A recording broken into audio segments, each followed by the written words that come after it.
Գիրք Դանիել, գլուխ 10. Պարսից Կիրոս թագավորի 3-րդ տարին խոսք հայտնվեցավ Դանիելին, որի անունը Բաղդասասար էր կոչվում, եւ խոսքը ճշմարիտ էր, եւ զորքը մեծ, եւ նա հասկացավ խոսքը եւ տեղեկություն ուներ տեսիլքի համար։ Այն օրերը ես Դանիելս սուքի մեջ էի 3 յոթնյակ օրեր, ախորժելի հաց չկերա, եւ միս ու գինի չմտավ բերանս, եւ բնավ չոցվեցա, մինչև որ 3 յոթնյակ օրերը լրացան։ Եվ առաջի ամսվա 24-րդ օրը ես մեծ գետի, այսինքն Տիգրիսի եզերքին էի, եւ աչքերս բարձրացրի ու տեսա, եւ ահա մեկ մարդ կտավ հագած, եւ մեջքը գոտի կապած, ոփազի ոսկիից, եւ նրա մարմինը ոսկեքարի նման էր, եւ նրա դեմքը կայծակի երևույթին պես, եւ աչքերը կրակի բոցերի պես, եւ նրա բազուկներն ու ոտները փայլուն պղնձի տեսքի նման, եւ նրա խոսքերի ձայնը ամբոխի ձայնի պես։ Եվ մինակ ես Դանիելս էի տեսնում այս տեսիլքը,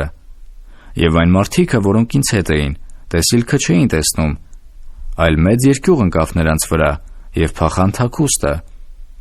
Եվ ես մինակ մնացի եւ տեսա այս մեծ տեսիլքը, եւ ինձանում զորություն չմնաց, եւ իմ վայելչությունը փոխվեցավ ապականության, եւ ես էլ ուժ չունեցա։ Եվ լսեցի նրա խոսքերի ձայնը, եւ երբ որ նրա խոսքերի ձայնը լսեցի, ես թմրած եղա, ընկա երեսիս վրա, եւ երեսս գետինն էր։ Եվ ահա մի ձեռք տպավ ինձ, եւ կանգնեցրեց ինձ ծունկերիս եւ ձեռքերիս թաթերի վրա, եւ ասեց ինձ. «Ով Դանիել, ցանկալի մարդ, հասկացիր այն խոսքերը, որ ես ասում եմ քեզ, եւ կանգնիր կանգնած տեղդ, որովհետեւ հիմա քեզ մոտ ուղարկվեցա»։ Եվ նա այս խոսքը ինձ հետ խոսելիս ես կանգնեցի դողալով։ Եվ նա ինձ ասեց. «Մի վախենա, ով Դանիել, որովհետև այն առաջի օրիցը, որ սիրտ տվիր հասկանալու եւ քո անձը խոնարհեցնելու քո Աստծո առաջին, քո խոսքերը լսվել են, եւ ես եկա քո խոսքերի համար։ Եվ Պարսից թագավորության իշխանը կանգնել էր իմ դիմացը 21 օր։ Եվ ահա Միքայելը, առաջի իշխաններից մեկը, եկավ ինձ օգնելու, եւ ես մնացի այնտեղ Պարսից թագավորի կշտին։ Եվ ես եկա քեզ հասկացնելու, թե ինչ պիտի պատահե քո ժողովրդին վերջի օրերումը, որովհետև տեսիլքը տակավին այն օրերի համար է։ Եվ նա այսպես խոսքեր ինձ հետ խոսելիս, ես երեսս դեպի գետինն արի եւ համր եղա։ Եվ ահա մարդի որդկանց նմանությունով մեկը դպավ շրթունքներիս, եւ ես բերանս բաց արի եւ խոսեցի եւ ասեցի իմ առաջը կանգնողին. «Ով Տեր իմ,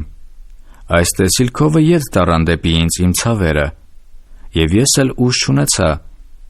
եւ ինչպես պիտի կարողանա այս իմ տիրոջ ծառան խոսել այս իմ տիրոջ հետ, որովհետեւ ինձանում հիմիկվանից ուժ չկա, եւ ինձանում շունչ չմնաց»։ Եվ կրկին դպավ ինձ այն մարդի կերպարանք ունեցողը, եւ ինձ զորացրեց, եւ ասեց. «Մի վախենա, ով ցանկալի մարդ,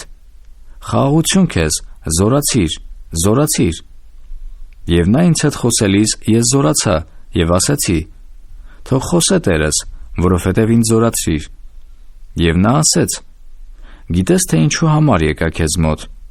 եւ հիմա ետ պիտի դառնամ Պարսից իշխանի հետ պատերազմելու։ Եվ ես դուրս եկած ժամանակը, ահա հունած իշխանը պիտի գա, սակայն ես քեզ իմացնում եմ ճշմարտության գրքումը գրվածը, եւ մեկը չկա, որ ինձ հետ զորեղանա սրանց դեմ, բացի ձեր իշխան Միքայելիցը»։